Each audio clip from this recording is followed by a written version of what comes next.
Hello everyone, welcome back to the channel. Guys, आज मैं आप लोगों के लिए एक न्यू ड्रामा एक्सप्लेन करने वाली हूँ जिसका नाम है एज ब्यूटीफुल एज यू। तो अगर आप लोग हमारे चैनल पर नए आए हैं तो इस वीडियो को लाइक कर चैनल को सब्सक्राइब जरूर कीजिएगा। Thank you. एपिसोड की शुरुआत में हम हमारी फीमेल लीड जीशिंग को देखते हैं जो कि रेडी होते हुए अपनी मॉम से बात कर रही थी कि उन्होंने फ्लैट ढूंढ लिया है रहने के लिए और वो उसे अपने बॉयफ्रेंड यी चैंग के साथ डाउन पेमेंट के साथ खरीद लेंगे, जिसे सुनकर उसकी मॉम मैरिज की बात करती है। लेकिन जीशिंग कहती है कि पहले फ्लैट खरीद लेते हैं और मैरिज भी जल्दी ही हो जाएगी। फिर वो अपना सामान लेकर अपनी कैट और लाइव स्ट्रीमर रूममेट को बाय बोलकर ऑफिस के लिए निकल जाती है। जिसके बाद हम यहाँ से एक फ्लाइट का सीन देखते हैं जिसमें एक पर्सन जिसका नाम मिस्टर वांग है वो किसी मिस युवान से फ़ोन पर बात कर रहा होता है कि डोंगियन मेडिकल आपका है और हानतिंग तो बस अभी अब्रॉड से आया है, उसे कुछ भी नहीं पता होगा, वो ज़्यादा दिन तक यहाँ पर अपनी पोजीशन नहीं संभाल पाएगा। तभी उसके साइड में आकर कोई ब्लैक कोट में बैठ जाता है और जैसे ही वो फ़ोन रख कर देखता है तो वो हानतिंग था जो कि हमारा मेल लीड है। वो उसे यहाँ पर किसी प्रॉपर्टी के परचेज के एग्रीमेंट देकर कहता है कि मैं तुम्हें बचाने आया हूँ। असल में इस डॉक्यूमेंट में ये होता है कि किसी आदमी ने यूरोप के अंदर उसे बहुत ही कम प्राइस में एक मेंशन बेचा होता है। हानतिंग बोलता है कि वो सिर्फ ये चाहता है कि वो लोग उसे सपोर्ट करें, तो आगे डोंगियन मेडिकल के प्रॉफिट से वो ऐसे कई सारे मेंशन खरीद सकता है। जो सुनकर वांग यहाँ पर हान की बात मान लेता है।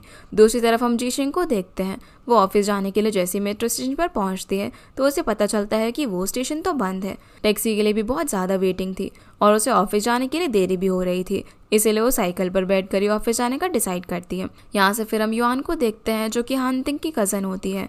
वो उसे कॉल करके बोर्ड मीटिंग में टाइम पर आने के लिए कहती है, पर तभी उसका सेक्रेटरी उसे आकर बोलता है कि मिस्टर वांग नहीं आ रहे हैं। हान बोलता है कि मैं फ़ोन रखता हूँ क्योंकि अब तुम्हारा काम बढ़ने वाला है, तुम्हें लगता है लोगों को बहुत सारे कॉल करने पड़ेंगे। फ़ोन रखकर हम देखते हैं कि वो कार के अंदर कुछ डॉक्यूमेंट्स पढ़ रहा था तो उसका सेक्रेटरी उसे कहता है कि आप इतने टाइम बाद शिंगनन वापस आ रहे हो और आपके ग्रैंडपा आपको जर्मनी से डोंगियन के लिए सपोर्ट कर रहे हैं, लेकिन इस बोर्ड मीटिंग में भला आप क्यों नहीं आए। वो अब डॉक्यूमेंट्स देखते हुए कहता है कि मैं अगर इस बोर्ड मीटिंग में खुद से डायरेक्टर को नहीं संभाल सकता तो ग्रैंडमा मुझे सीईओ क्यों बनाते। वो बोलता है कि मैंने जांगदी को बोल दिया है कि मैं उसकी कंपनी गुआंगुआ में आ रहा हूँ, जिसके लिए सेक्रेटरी हाँ बोलता है। इधर सिग्नल पर जीशिंग के उसके कलीग का कॉल आता है कि कंपनी में इन्वेस्टर आ गए हैं और डायरेक्टर लिन तुम्हारा ये आइडिया प्रिंट करके यूज़ करने वाले हैं लगता है। जो सुनकर जीशिंग बोलते हैं कि तुम चिंता मत करो, मैंने उसके अंदर एक ट्रैप भी डाला है, उसमें मेरा आइडिया ये प्रूफ करने के लिए और मैं जल्दी ही आ जाऊंगी। अब जैसे ही वो रोड क्रॉस कर रही होती है तभी एक साइकिल वाला फ़ोन पर बात करते हुए उसे टकरा जाता है, जिससे कि वो एक बाइक वाले से टकरा जाती है और वो बाइक वाला हानतिंग की गाड़ी से। जो देखकर सेक्रेटरी गाड़ी से बाहर निकलकर उस बाइक वाले से कंपनसेशन पे करने के लिए बोलने लग जाता है, पर वो मना कर रहा था कि उसके पास इतने पैसे नहीं हैं। तभी जीशिंग भी वहाँ पर आकर बताने लग जाती है कि ये सब किसी और की वजह से हुआ है, लेकिन उसकी भी रिस्पॉन्सिबिलिटी है तो वो हाफ पे करेगी। तभी हान अपनी कार के अंदर से उसे देखता है और उसके पास्ट का फेस याद करके कहता है कि अरे ये तो वही है। जीशिंग भी यहाँ पर बोलती है कि मैं अपना कॉन्टैक्ट नंबर देकर जाती हूँ और तुम मुझे कंपनसेशन कितना पे करना है ये बता देना। हान भी यहाँ पर अपने सेक्रेटरी सॉन्ग को नंबर लेकर उन्हें जाने के लिए कहता है। जो सुनकर जीशिंग बड़े गौर से कार्ड के अंदर देखने की कोशिश करती है, लेकिन वो देख नहीं पाती कि अंदर कौन है। अगले सीन में अब गुआंगा टेक्नोलॉजी की मीटिंग होती है जहाँ पर वो लोग एक डेंटल रोबोट को टेस्ट करके देख रहे होते हैं। यहाँ पर हानतिंग भी बैठा हुआ था। एम्प्लॉय अपने टीथ का डायग्नोसिस अपने सामने करके दिखाता है और उसने जो मेडिकल रिपोर्ट कुछ दिन पहले हॉस्पिटल से किया था वो भी दिखाता है जो कि सेम था। तभी जीशिंग लेट होने की वजह से वहाँ पर पीछे आकर बैठ जाती है और यहाँ पर वो एम्प्लॉय जीशिंग का ये पूरा प्लान बोल रहा होता है, लेकिन जीशिंग ने बीच में एक एल्गोरिदम पीपीटी डाला हुआ था जिसके बारे में उसे कुछ भी नहीं पता था, जिसे वो स्किप करने की कोशिश करता है। पर हानतिंग उसे ये चीज़ एक्सप्लेन करने के लिए कहता है तो वो बहाना बनाने लग जाता है। जो सुनकर हानतिंग कहता है कि ये प्रोजेक्ट तुमने नहीं बनाया है और जिसने उसे बनाया उसे बुलाने के लिए कहता है। इसीलिए अब जीशिंग सामने आती है जहाँ पर जैसे वो हानतिंग को देखती है तो वो एकदम शॉक रह जाती है, पर फिलहाल के लिए वो अपने काम पर फोकस करती है। वो अच्छे से सारी चीज़ें एक्सप्लेन करती है अपने प्रोग्राम के बारे में, जिसे देखकर हानतिंग को पुरानी मेमोरी याद आ जाती है जब जीशिंग ऐसे ही स्पीच दे रही थी और वो एक टीम में थे किसी एआई प्रोजेक्ट को बनाने के लिए। अब जैसे ही वो सब कुछ एक्सप्लेन कर देते हैं तो हानतिंग बिना उसकी तरफ देखे और उसे रिकॉग्नाइज किए बिना ही वहाँ से उनकी बॉस जांगदी के साथ चला जाता है। जब जीशिंग अपने डेस्क पर आती है तो उसकी कलीग उसको प्रेज करती है, लेकिन जीशिंग अभी भी हानतिंग के बारे में ही सोच रही थी। वो उसके बारे में इंटरनेट पर सर्च करती है और सोचती है कि ये सीईओ बनने के बाद मुझे भूल गया है। तभी उसे जीजाओ का कॉल आता है कि मैं तुम्हारी कंपनी के पास एक कैफ़े में हूँ। वो उसे वहाँ पर बुलाता है तो जीशिंग मान जाती है। इधर हानतिंग जांगदी के ऑफिस में बैठकर उस प्रोजेक्ट को देख रहा होता है जहाँ पर वो उसे कहती है कि ये बे रोबोट तुम्हारे जर्मनी वाले एग्जाम्पशन की तरह ही लगता है ना, जिस पर वो हाँ कहता है। जैंगदी यहाँ पर उससे पूछती है कि क्या आज तुम मेरे साथ डिनर के लिए चलोगे, पर वो कहता है कि मुझे मिस्टर ली से मिलने के लिए जाना है और उसे 8 बजे किसी शिंगवान क्लब में आने की बात करके चला जाता है। वहीं जीशिंग जीजा उसे कैफे में जाकर मिलती है और उसने उसके लिए स्टार्टअप के लिए एक बहुत ही अच्छा प्लान भी बनाया हुआ था और अपना आइडिया भी बताती है कि वो क्या क्या कर सकता है, जो सुनकर वो उसे अपने साथ ज्वाइन करने के लिए कहता है, पर वो मना कर देती है। वो कहती है कि मैं इसके लिए रिस्क नहीं ले सकती, मुझे फ्लैट खरीदना है। तो वो उसे फिर से मनाने की कोशिश करता है। वो बोलता है कि तुम जब इस प्लान में अपने आइडियाज़ डाल रही थी तभी मुझे तुम्हारा पैशन फील हुआ, और क्या तुम हमेशा ही एक लाइफ टाइम एम्प्लॉय बनकर रहना चाहती हो। अब वो इससे पहले कुछ बोल पाती तभी उसे जैंगदी का कॉल आ जाता है। वो उसे बोलती है कि शाम को मुझे अपने लोकेशन सेंड करना, मैं तुम्हें किसी इंपॉर्टेंट पर्सन से मिलवाने के लिए लेकर चलूंगी और थोड़े अच्छे से ड्रेसअप होकर आना, जिसके लिए शिंग खुश होकर हाँ बोल देती है। अब वो घर जाकर अपनी रूममेट से अपना मेकअप करवाती है। वो यहाँ पर सोचते हैं कि बॉस उसे बाहर लेकर जा रही है तो आज की प्रेजेंटेशन की वजह से खुश होगी। तभी उसकी फ्रेंड लिली भी वहाँ पर एकदम स्वैग के साथ एंटर करती है। जयशिंग उसे डिनर के लिए रेडी करने में हेल्प करने के लिए बोलती है और अपनी बॉस के बारे में भी बताती है कि वो ऑलमोस्ट हमारी एज की है लेकिन उसकी खुद की कंपनी है। तो लिली बोलती है कि ठीक है, मुझे समझ में आ गया है। वो उसे अपने मेकअप क्लीन करने के लिए कहती है और यहाँ तक कि उसकी ड्रेस भी चेंज करवा देती है। रात को अब अच्छे से रेडी होकर जिशिंग रोड पर जैंगदी का वेट कर रही थी। तभी वो वहाँ पर उसे पिक करने के लिए आ जाती है, जहाँ वो उसे बोलती है कि तुम कंपनी के अंदर 3 साल से काम कर रही हो ना, जिस पर वो हाँ कहती है। जहाँ पर वो उसे प्रोजेक्ट बे के लिए प्रपोज करती है और बोलती है कि हम जहाँ पर जा रहे हैं वहाँ पर अच्छे से बिहेव करना। वहाँ पर तुम रेने हॉस्पिटल के चेयरमैन को हमारे प्रोजेक्ट के बारे में बताना और उनसे कॉपरेशन के लिए अप्रूव करवाने की कोशिश करना। अगर तुमने कर लिया तो तुम्हारा बोनस डबल हो जाएगा। जो सुनकर जिशिंग खुश होकर हाँ बोलती है। इसके बाद हम क्लब में कुछ लोगों को कार्ड खेलता हुआ देखते हैं, जिसके अंदर हांतिंग भी होता है, जहाँ उसे सपोर्ट करने के लिए मिस्टर ली बोलता है कि तुम्हें तुम्हारी कज़न के साथ मिलकर काम करना चाहिए ना, जिससे हम इन्वेस्टर को अच्छा फ़ायदा होगा। दूसरे लोग भी यहाँ पर उससे सपोर्ट करते और खेलने लग जाते हैं। तभी वहाँ पर जैंगदी जिशिंग को लेकर आ जाती है, जहाँ पर वो हांतिंग को देखकर फिर से शॉक हो जाती है। हांतिंग भी उसे देखकर हैरान था, पर वो कोई भी रिएक्शन नहीं देता। जैंगदी अब यहाँ पर जिशिंग को सभी लोगों से इंट्रोड्यूस करवाती है कि ये उसकी बहुत ही ज़्यादा अच्छी एम्प्लॉय है और उसे मिस्टर जाओ की साइड में बैठा देती है। जहाँ पर इन सब लोगों के बीच में जिशिंग को थोड़ा सा अनकंफर्टेबल भी लग रहा था, लेकिन वो फिर इन लोगों के साथ कार्ड खेलना शुरू कर देती है। जाओ को तो यहाँ पर कार्ड समझ नहीं आ रहे होते, इसलिए अब उसकी जगह पर जिशिंग खेलती है, जहाँ आखिर में उसके पास एक ही कार्ड बचा हुआ था, जो देखकर हांतिंग पुराने टाइम को याद करने लग जाता है, जब वो लोग हाई स्कूल के टाइम पर एक साथ कार्ड खेल रहे थे। उस वक्त भी जिशिंग हारने वाली थी, लेकिन फिर भी वो काफ़ी कॉन्फिडेंटली बिहेव कर रही थी। यहाँ पर भी ऐसा ही होता है, इसीलिए उसे जिताने के लिए हांतिंग अपने कार्ड्स गिव अप कर देता है, जो चीज़ जैंगदी भी देख लेती है। वो यहाँ पर जिशिंग को देखकर स्माइल करती है और बोलती है कि वो लक से जीत गई है। तभी जाओ बोलने लग जाता है कि नहीं नहीं ऐसा नहीं है। ये बोलकर जिशिंग के शोल्डर पर हाथ रखता है, पर वो उसका हाथ हटा देती है। हांतिंग भी ये चीज़ नोटिस कर लेता है। वो जाओ को बोलता है कि तुम अभी लकी जगह पर बैठे हो ना, इसीलिए जीत रहे हो, चलो मेरे साथ सीट एक्सचेंज करो। ये बोलकर वो बाहर चला जाता है, जिसके पीछे जैंगदी भी आती है, जहाँ हांतिंग उससे कहता है कि तुम अपने एम्प्लॉय के भरोसे ये प्रोजेक्ट करना चाहती हो क्या, जिस पर वो बोलती है कि वो सिर्फ कंपनी को मैनेज करती है, पर प्रोजेक्ट वगैरह के बारे में एम्प्लॉयज़ ही ज़्यादा अच्छे से जानते हैं, इसीलिए वो यहाँ पर इसके बारे में इंट्रोड्यूस कराने के लिए जिशिंग को लेकर आई है।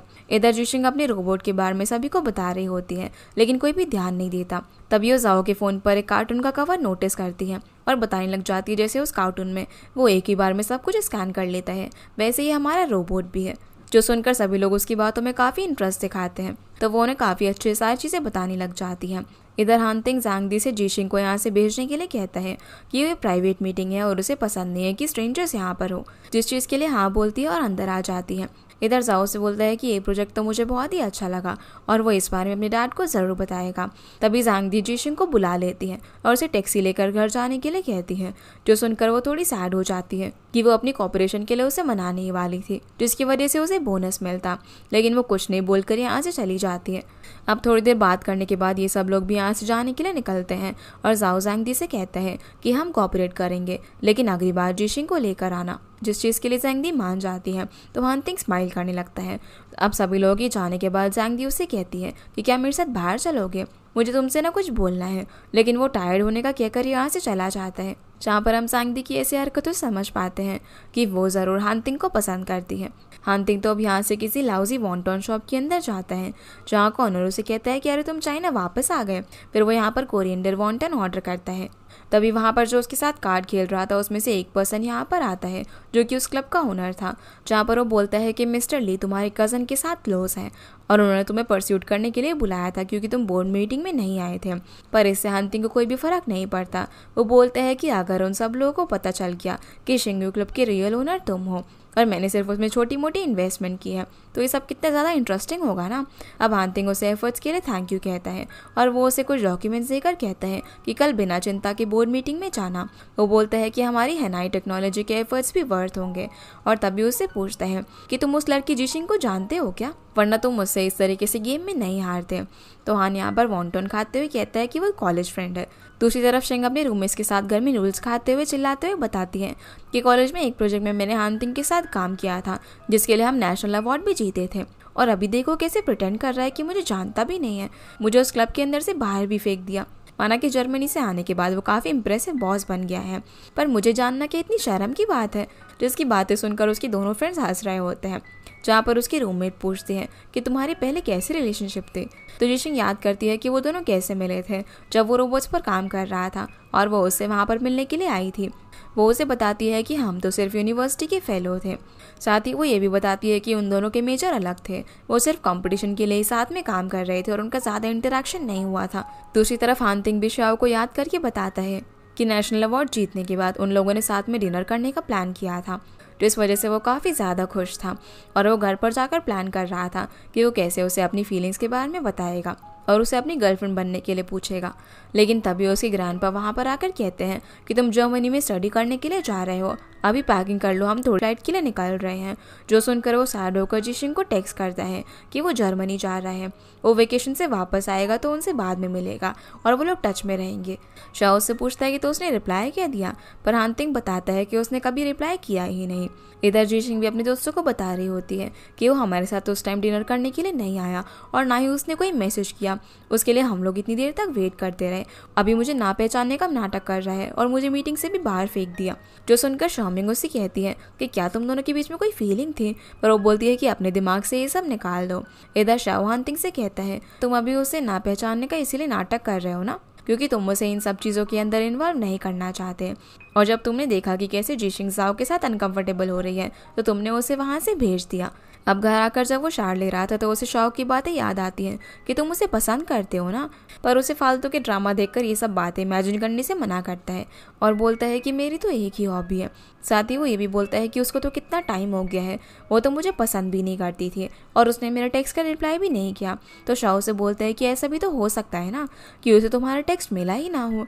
और जब वो शावर लेकर आता है तो जो कॉन्टैक्ट नंबर उसके सेक्रेटरी ने लिया था वो उसे जिशिंग को मैसेज करता है कार्ड डैमेज के लिए कहकर, जो देखकर वो थोड़ी सैड होकर उसकी रिक्वेस्ट एक्सेप्ट करती है। अब हंटिंग तो यहाँ पर उसे बताने वाला होता है कि वो कौन है, लेकिन वो नहीं बताता और जिशिंग उसका कॉन्टैक्ट एडिटर के नाम से सेव करके कार रिपेयर के पैसे देने के बारे में सोच रही होती है। वो पोलाइटली मैसेज करके सॉरी बोलती है कि मेरी वजह से तुम्हारे बॉस लेट तो नहीं हुए। ये देखकर हंटिंग स्माइल करके कहता है कि सब ठीक था। वो पूछती है कि मुझे कितना पे करना पड़ेगा। वो बोलता है कि मेरे बॉस अच्छे इंसान है, ज़्यादा पैसे नहीं मांगेंगे, जिसके लिए वो उसे थैंक यू कहती है कि तुम्हारे बॉस ऐसे ही रिच बने रहे। उसके ऐसे मैसेज देखकर हंटिंग भी स्माइल कर रहा था।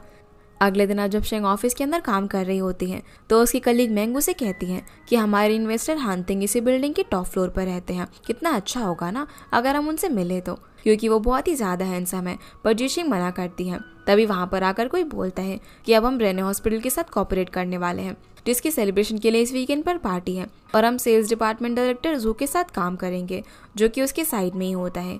ये सुनकर जिशिंग बहुत ही ज़्यादा खुश होती है। जिसके बाद हम बोर्ड मीटिंग का सीन देखते हैं जहाँ पर युआन हनाई टेक्नोलॉजी के बारे में बुराई करती है कि उस कंपनी पर ध्यान देने की जरूरत नहीं है। तभी वहाँ पर हंटिंग आ जाता है, जिसे देखकर उसमें से एक इन्वेस्टर बोलता है कि तुम इतने सालों बाद चाइना वापस आए हो, तुम्हें चाइनीज मार्केट का इतना पता नहीं होगा, इसलिए तुम्हें अपनी कजिन की एडवाइस लेनी चाहिए और खुद से डिसीजन लेने के लिए मना करता है। जो बात सुनकर युआन तो काफ़ी खुश हो रही थी, पर तभी उनमें से एक इन्वेस्टर मिस्टर वांग बोलता है कि मेरे लिए सबसे ज़्यादा इम्पोर्टेंट ये कंपनी का ज़्यादा से ज़्यादा रेवेन्यू कमाना है। अगर हंटिंग ऐसा करता है तो मुझे उसके साथ जाने में कोई भी प्रॉब्लम नहीं है।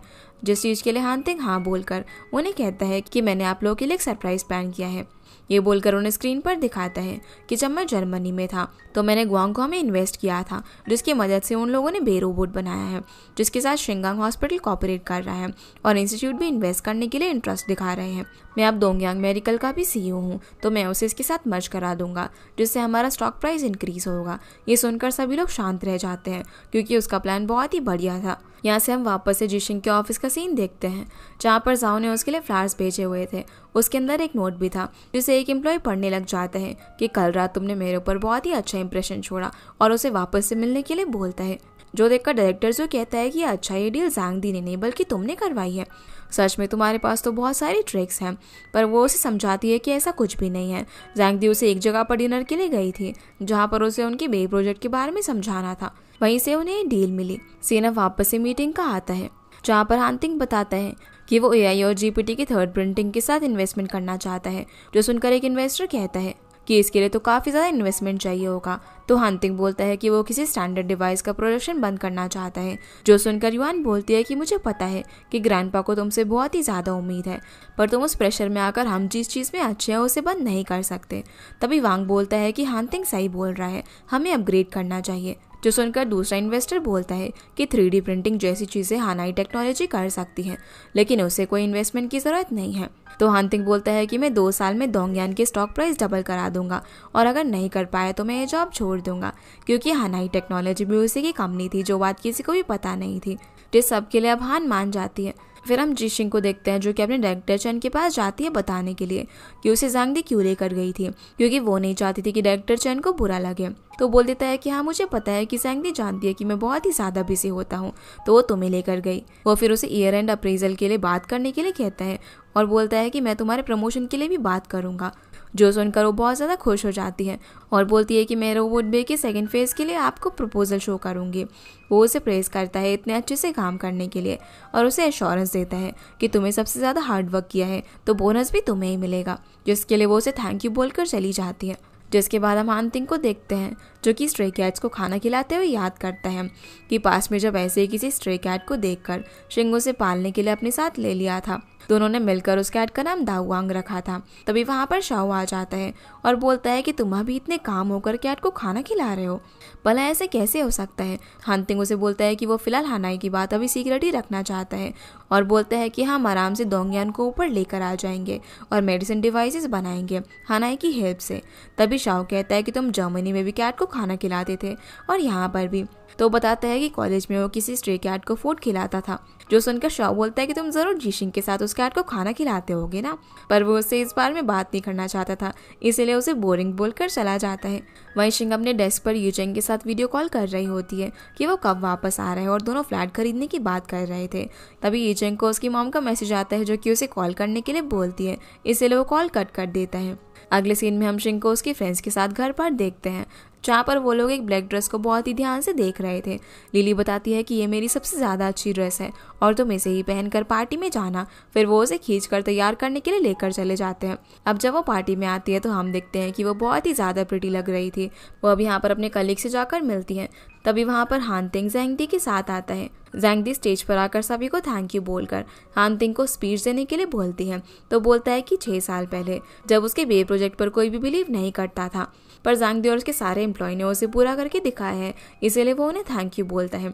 जैंग दी अब यहाँ पर बताती है कि कैसे 10 साल पहले हांतिंग और मैं साथ में कॉलेज में थे, उसी की वजह से मैं आज इस कंपनी को स्टार्ट कर पाई हूँ। जो देखकर जिशिंग सोचती है कि ये दोनों तो एक दूसरे को कितने टाइम से जानते हैं। अब यहाँ पर मिस्टर ली जो कि हांतिंग की साइड में खड़ा हुआ था, वो बोलता है कि तुम दोनों बहुत ही अच्छे कपल लगते हो, जिसकी इस बात पर हांतिंग उसे घूर कर देखता है तो कहता है कि अरे मैं काम के मामले में बोल रहा था। इधर जिशिंग जब स्नैक्स ले रही थी तभी वहाँ पर जाओ आकर उसे वाइन पीने के लिए बोलने लग जाता है और पूछता है कि मैंने जो फ्लैट्स तुम्हें भेजे थे वो तुम्हें मिले क्या, इस पर वो हाँ बोलती है। अब वो उसे बे प्रोजेक्ट के लिए आगे कम्युनिकेट करने के लिए बोलता है, लेकिन तभी वहाँ पर हांतिंग आकर कहता है अगर वो ये काम करेगी तो भला कंपनी इतने टाइम तक कैसे टिक पाएगी। जैंग दी भी अब यहाँ पर कहती है कि उसने सही कहा, आगे की कम्युनिकेशन के लिए आप डायरेक्टर जू से बात करना, और जिशिंग वहाँ से चली जाती है, जिसे हांतिंग देखे ही जा रहा था। तभी उसे शाओ का कॉल आता है ये बताने के लिए कि उसने डॉक्टर जियांग को डॉक्टर क्लाउड की इन्फॉर्मेशन ईमेल कर दी है और उसे पसंद भी आया है। तो 2 घंटे में वो स्विट्जरलैंड जा रहा है, मैं अभी एयरपोर्ट जा रहा हूँ। मैं तुम्हें वहीं पर बुला लूंगा उससे बात करने के लिए। तभी वो शिंग को एक मॉडल रोबोट के पास देखता है और उससे बात करने लग जाता है। लेकिन जैसे वो उसे कुछ बोलने वाला था तभी वहाँ पर जैंग दी आ जाती है, जहाँ वो शिंग से बोलती है कि वो बहुत ही प्रिटी लग रही है और हान को लेकर अंदर चली जाती है। इधर दोनों डायरेक्टर चैन और जू बात कर रहे थे कि वो प्रमोशन किसको देने वाला है। तो चैन कहता है कि मैंने डिसाइड कर लिया है कि वो उसे लिंदन को देने वाला है क्योंकि वो उसका ब्रदर इन लॉ है।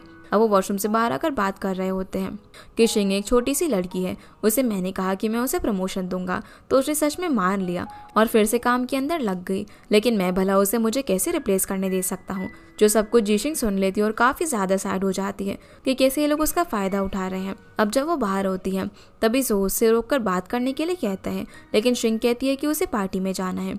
पर वो उसे रोककर बोलता है कि तुम इतनी ब्यूटीफुल हो और तुमने इतने अच्छे से जाओ को हैंडल कर लिया तो तुम सेल्स डिपार्टमेंट में आ जाओ, मैं तुम्हें और भी अच्छे क्लाइंट्स दिलाऊंगा। पर जब वो मना करके जा रही होती है तो वो उसकी बैक पर स्पैंक करता है। ये देखकर जीशिंग को बहुत ही ज़्यादा गुस्सा आ जाता है। वो चिल्लाकर उसे बोलती है कि तुम मुझे इस तरीके से हैरास नहीं करते और पुलिस को कॉल करने की बात करती है। पर वो कहने लग जाता है कि तुम इतनी रिवीलिंग ड्रेस पहनी हुई है, तुम भला मुझे सेड्यूस करना चाहती हो। ये बोलकर वो जा रहा होता है पर शिंग उसे पकड़ने की कोशिश करती है जिससे कि वो उसे धक्का दे देता है। अब जब वो पुलिस को कॉल कर रही थी तभी हानतिंग वहाँ से एयरपोर्ट के लिए निकल रहा होता है। इसी बीच चैन आकर जैंग को बताता है कि जीशिंग ने क्या किया है, तो वो उसे किस तरीके से जीशिंग को मनाने के लिए बोलती है ताकि वो ये सब मैटर प्राइवेटली हैंडल कर सके क्योंकि पार्टी में बहुत सारे लोग आए हुए थे। इधर जीशिंग जब पुलिस को अपना स्टेटमेंट दे रही थी तो हानतिंग दूर से सारी चीज़ें सुन लेता है। तभी बीच में चैन आकर कहता है कि ये मिसअंडरस्टैंडिंग है और शिंग को शांत होने के लिए बोलता है। ये सुनकर वो गुस्सा हो जाती है और पुलिस से कहती है कि वो मॉनिटर रूम में जाकर चेक करना चाहती है। इसीलिए भान अपने असिस्टेंट को वहीं पर छोड़कर क्या हुआ उसे उस पर ध्यान देने के लिए कहता है और खुद वहाँ से एयरपोर्ट जाने के लिए निकल जाता है। फिर जब ये लोग सीसीटीवी का फुटेज देखते हैं तो बीच में एक डेकोरेशन ट्री आने की वजह से कुछ भी क्लियरली दिखाई नहीं दे रहा था। इसीलिए ऑफिसर बोलता है कि अगर जो लोग वहाँ पर मौजूद थे अगर उन्होंने कुछ नहीं बताया तो वो लोग कुछ नहीं कर सकते। ये सुनकर जू तो खुश हो रहा होता है और अपने आप को डिफेंड करता है कि उसने कुछ भी नहीं किया, ये ना झूठा उस पर इल्ज़ाम लगा रही है। वो जीशिंग को सू करने के लिए कहते हैं उसकी रेपुटेशन खराब करने के लिए। जो बात सुनकर असिस्टेंट सॉन्ग हानतिंग को इन्फॉर्म करता है तो वो उसे कुछ बताता है कि अब उसे क्या करना है। अंदर चैन और जू दोनों ही एक्टिंग कर रहे होते हैं, जहाँ पर जू उसे कहता है कि ऑफिस में सबके सामने उसे माफ़ी मांगने के लिए, पर शिंग चिल्लाकर मना कर देती है। तभी वहाँ पर सॉन्ग आता है और ऑफिसर को बताता है कि इस होटल के अंदर सर्विस रोबोट है जिसके अंदर कैमरा लगा हुआ है। उस जगह पर भी एक रोबोट मौजूद था जहाँ पर ये सब कुछ हुआ है। उसने टेक्निकल टीम को बोल दिया है कैमरा की फुटेज निकलवाने के लिए जिसके अंदर थोड़ी देर लगेगी और जू से बोलते हैं कि अगर तुमने उसे सच में हरास किया है तो अभी बता दो, वरना वीडियो आने के बाद तो तुम्हारे पर और भी ज़्यादा चार्जेस लगेंगे। जो सुनकर वो काफ़ी डर जाता है। दूसरी तरफ पार्टी के अंदर लॉटरी विनिंग का गेम चल रहा था। तभी चैन जैंग को मैसेज करके बताता है कि असिस्टेंट सॉन्ग ने जीशिंग की मदद की जिसकी वजह से जू ने अपना क्राइम कन्फेस कर लिया है और ऑफिसर उसे लेकर जा रहे हैं। इसीलिए वो भी बाहर आकर ये सब करने के लिए ऑफिसर को थैंक बोलती है और जीशिंग को कंसोल करने का नाटक करती है कि मैं तुम्हें ज़रूर से सेटिस्फाई करूंगी, जिससे जीशिंग अच्छा समझकर थैंक यू बोलकर वहाँ से चली जाती है। इसके बाद हम हानतिंग को देखते हैं जो कि डॉक्टर जियांग को अपने एक डॉक्टर क्लाउड के प्रोजेक्ट के बारे में बताकर रिपोर्ट दिखाता है। वो उसे बे रोबोट की भी रिपोर्ट दिखाता है और बताता है कि वो कैसे इन सब की मदद से एडवांसमेंट करेंगे और सभी बड़े और छोटे हॉस्पिटल के साथ मिलकर इसे टेस्ट में लेकर आएंगे। वो उससे हेल्प मांगता है इसके लिए, जिससे वो खुश होकर उसकी मदद करने के लिए मान जाता है। इधर जीशिंग घर आकर यीचन को वीडियो कॉल पर जो कुछ भी और सब कुछ बताती है तो वो उसे सॉरी बोलता है कि ऐसे टाइम में वो उसके साथ नहीं है। वो उसे बोलता है कि अब इस सब की वजह से तुम्हें ऑफिस के अंदर काम करने में प्रॉब्लम हो सकती है। तो बोलती है कि इस सब के अंदर जू की गलती थी, मेरी नहीं। तो यीचन बोलता है कि यहाँ का काम होते ही मैं तुम्हारे पास आ जाऊंगा और दोनों गुड नाइट बोलकर फोन रख देते हैं। तब यीशिंग को याद आता है कि ये तो वही सेक्रेटरी था जिससे उस दिन वो स्क्रैच के लिए बात कर रही थी। इसीलिए वो उसे मैसेज करके थैंक यू बोलती है, जिस चीज़ का रिप्लाई उसे हानतिंग वॉइस नोट के साथ करता है कि सब की कोई ज़रूरत नहीं है। जो सुनकर वो शौक होकर पूछते हैं कि तुम असिस्टेंट सॉन्ग हो ना, तो मना करते हैं और बताता है कि वो हानतिंग है। ये सुनकर वो एकदम शॉक हो जाती है और अपने पहले मैसेज को देखकर रिग्रेट करती है। उसे समझ नहीं आता कि अब वो क्या बोले, इसलिए वो उसे बाय करके गुड नाइट बोल के सो जाती है। अगले दिन अब जीशिंग जैसे ही कंपनी में जाती है तो वो नॉर्मल होकर सभी को विश करने का ट्राई करती है, लेकिन कोई भी उससे बात नहीं करता और सभी लोग यहाँ पर उसकी और हानतिंग की बातें कर रहे थे। जहाँ उसे सब कुछ बताने के लिए उसकी कलीग उसे वॉशरूम में मिलने के लिए बुलाती है, जहाँ वो उसे सारी चीज़ें बताती हैं कि जब से जू को फायर किया गया है तो उसकी वजह से सेल्स डिपार्टमेंट काफ़ी गुस्से में है। क्योंकि अब उन लोगों को बोनस वगैरह नहीं मिलेगा, और क्योंकि पहले तुम्हें जाओ ने फ्लावर्स भेजे थे और कल हानतिंग के असिस्टेंट ने तुम्हारी मदद की, जहाँ पार्टी में किसी ने उसकी और हानतिंग के साथ में बात करते हुए फोटो क्लिक करके इंटरनेट पर डाल दी थी, इसीलिए उसके बारे में लोग यहाँ पर बुरी बुरी बातें किए जा रहे थे। जो सुनकर शिंग बोलती है कि हरेस मैं हुई थी, भला लोग मेरे बारे में बुरी बातें क्यों कर रहे हैं, और थोड़ी सैड हो जाती है कि सभी लोग उसकी वजह से उससे बात नहीं करना चाहते हैं। उससे कलीग भी फिलहाल कुछ दिनों के लिए उसे कम बात करने को बोलकर वहां से चली जाती है। दूसरी तरफ लिनजान अपने कलीग को बता रहा होता है कि सच में शिंग ने हानतिंग के साथ कुछ किया है, जिसकी वजह से जू को फायर किया गया, और हमने वो फोटो भी देखी थी, जिस पर वो कलीग कहती है कि मुझे तो लगा था कि हान और जांगदी दोनों कपल है। जो सारी बातें जांगदी सुन लेती है और गुस्सा हो जाती है। वो अब इंटरनेट पर सारी चीजें देखती है, जहाँ हम उसके कंप्यूटर पर शिंग और हानतिंग की यूनिवर्सिटी की अवार्ड विनिंग की फोटो भी देखते हैं। यानी कि अब उसे पता चल चुका था कि वो दोनों पहले से एक दूसरे को जानते हैं, जिस वजह से वो बहुत ही ज्यादा जेलस होती हैं। और अब क्योंकि वो उसे अपने और हानतिंग के रास्ते से हटाना चाहती थी, इसलिए वो चैन को वहां पर बुलाकर उसे कहती है कि शिंग की वजह से हमारी रेपुटेशन खराब हुई है, तुम्हें अपने सबऑर्डिनेट को अच्छे तरीके से कंट्रोल करना चाहिए, और ये सब करने के लिए शिंग को कैसे सबक सिखाना है उसे सारी चीज़ें बताती है। जिसके बाद चैन शिंग को अपने कैबिन में बुलाकर कहता है कि तुम्हें बे फेज 2 का प्रोडक्शन जल्दी करना है, और उसे बोलता है कि दूसरे लोग काम में बहुत ही ज़्यादा बिजी हैं, तो बे के फील्ड वर्क के लिए तुम्हें शेंगोंग हॉस्पिटल जाओगी, जो सब कुछ जांगदी का ही आइडिया होता है। जो सुनकर शिंग बोलती है कि ये सब तो मेंटेनेंस डिपार्टमेंट का काम है ना, पर वो बोलता है कि वो डिपार्टमेंट बिजी है, इसलिए तुम्हें ही वहाँ पर जाकर ही काम करना होगा। जहाँ उसके काफ़ी मना करने के बाद भी चैन नहीं मानता, इसीलिए अब शिंग को उसकी बात माननी पड़ जाती है। अब जैसे ऑफिस से छुट्टी होने का टाइम आता है, तभी चैन आकर यहाँ पर सभी लोगों पर चिल्लाने लग जाता है कि कैसे उन लोगों ने डेटा के अंदर गड़बड़ी कर रखी है। वो उसे सभी लोगों को ठीक करने के लिए बोलता है, और जिशिंग को बोलता है कि ये सारा काम तुम्हें ही करवा कर मुझे भेजना है। जो सुनकर वो बोलती है कि वो तो प्रपोजल रेडी कर रही है, तो वो कहता है कि दोनों ही काम इम्पोर्टेंट है, और मैं तुम्हें अकेले करने के लिए नहीं बोल रहा हूँ, सभी लोगों के साथ में इसे करवाओ। ये बोलकर वो खुद यहाँ से चला जाता है। उसके जाते ही लीसन भी वहाँ से उठकर चला जाता है कि ये काम मैं तो नहीं करने वाला, जिसे देखकर बाकी एम्प्लॉयज़ भी यहाँ से जाने वाले थे। पर शिंग उन्हें बोलती है कि अगर उन्होंने ये कंप्लीट नहीं किया तो किसी को भी बोनस नहीं मिलेगा। जो सुनकर सभी लोग अपना काम करने लग जाते हैं, जहाँ सभी लोग अपना अपना प्रोजेक्ट खत्म करके निकल जाते हैं, और शिंग अकेला ऑफिस में बचती है। वो काफ़ी देर रात तक अपना काम करने के बाद जब जा रही होती है, तभी वो देखते हैं कि बाहर तो काफ़ी तेज़ बारिश हो रही है। इसी बीच हम हानतिंग को भी देखते हैं, वो भी अभी तक अपने ऑफिस के अंदर होता है, और वो भी विंडो से बाहर देख रहा था। दोनों ही अब एक साथ ऑफिस से निकलते हैं और लिफ्ट के अंदर मिल जाते हैं, जहाँ वो उससे पूछता है कि तुम ओवर टाइम काम कर रही थी, जिस पर वो उसे हाँ बोलती है। वो अब यहाँ पर उसे थैंक यू कहती है पार्टी वाले दिन उसकी मदद कराने के लिए, क्योंकि उसने रोबोट को जाकर चेक किया था, उसके अंदर कोई भी कैमरा नहीं था। ये सब उसकी चाल थी, जिसकी वजह से जू ने अपना क्राइम कन्फेस कर लिया था। पर हानतिंग बोलता है कि इस सब की कोई ज़रूरत नहीं है। अब जैसे वो ग्राउंड फ्लोर पर उतरती है, तो हानतिंग भी वहाँ पर उतर जाता है और उसे पूछता है कि क्या वो उसे छोड़ दे, क्योंकि बहुत ज़्यादा बारिश हो रही थी। पर वो बताती है कि उसने अपने लिए टैक्सी बुलाई हुई है। उसके जाने के बाद अब वो भी अपनी कार में बैठकर यहाँ से चला जाता है। जिशिंग अब जब अपनी टैक्सी के अंदर होती है, तो उसका ड्राइवर रेडियो सुन रहा था, जहाँ पर उसकी सेक्सुअल हैरेसमेंट की केस की बातें ही रेडियो पर चल रही थी। ये सुनकर ड्राइवर बोलने लग जाता है कि आजकल की लड़कियां इतनी ज़्यादा रिवीलिंग क्लोथ्स पहनती है, उसकी वजह से ये सब होता है। जो सुनकर शिंग गुस्सा होकर कहती है कि ये सब लड़कियों की भला कैसी गलती है, आदमी अपने आप को कंट्रोल नहीं कर पाते, और भला विक्टिम की ये प्रॉब्लम कैसे हो सकती है। वो ड्राइवर उसे इतने छोटे से डिस्कशन के लिए इतना सीरियस होने के लिए मना करता है, पर वो उसे बीच में ही टैक्सी रोकने के लिए बोलती है और बस स्टॉप पर उतरकर बस का वेट करने लग जाती है। वो दूसरी टैक्सी लेने का भी ट्राई करती है, लेकिन उसे कोई टैक्सी भी नहीं मिल रही थी। तभी वहाँ पर हानतिंग अपनी कार लेकर आता है और उसे घर छोड़ने के लिए बोलता है, इसलिए वो उसके साथ जाने के लिए मान जाती है, जहाँ वो उसे कार में बोलता है कि 10 साल हो गए हैं लेकिन तुम अब भी चेंज नहीं हुई। जो सुनकर वो शौक होकर पूछती है कि तुम्हें मैं याद हूँ। वो उसे कहता है कार की डैमेज के लिए मेरे से पे डिडक्ट कर लेना, पर वो बोलता है कि इसकी कोई ज़रूरत नहीं, और पूछता है कि तुमने अपना नंबर कब चेंज किया, तो बताती है कि कॉलेज में ही। जो सुनकर वो उसे कुछ भी नहीं बोलता, और शिंग भी यहाँ पर उसे कुछ बोलना चाहती थी लेकिन बोल नहीं पाती। जिसके अगले दिन जिशिंग शिंगांग हॉस्पिटल में डॉक्टर से बात कर रही होती है कि वो मेंटेनेंस डिपार्टमेंट से है, पर वो डॉक्टर कहता है कि तुम्हारी कंपनी ने अभी कुछ दिन पहले मेंटेनेंस गाय भेजा था और आज फिर से तुम्हें भेज दिया। वो यहाँ पर उसे ये भी बताता है कि वो बे 2 फेज के लिए कॉपरेट नहीं करने वाले हैं, जो जिशिंग बिल्कुल भी नहीं जानती थी। इसी बीच हम हानतिंग को देखते हैं, जिसे शिंगांग हॉस्पिटल से कॉल आता है कि वहाँ पर कोई प्रॉब्लम हो गई है, तो वो वहाँ पर आने के लिए फटाफट से निकल जाते हैं। इधर हॉस्पिटल में किसी प्रॉब्लम की वजह से ना तो बिलिंग हो पा रही थी और ना ही चेकअप। जो चीज़ जब जिशिंग सुनती है तो वो डायरेक्टर ली को कॉल करके पूछती है कि वो डॉक्टर क्लाउड में जो प्रॉब्लम हो गई है क्या मैं उसे हैंडल कर सकती हूँ। इसी के साथ ही एपिसोड यहीं पर खत्म हो जाता है। तो गाइस ये थी आज की वीडियो एंड होप आप लोग को ये वीडियो पसंद आई होगी। तो इस वीडियो को लाइक कर चैनल को सब्सक्राइब जरूर कीजिएगा। आपसे फिर मिलते हैं इस ड्रामा के अगले एपिसोड में, तब तक के लिए गुड बाय।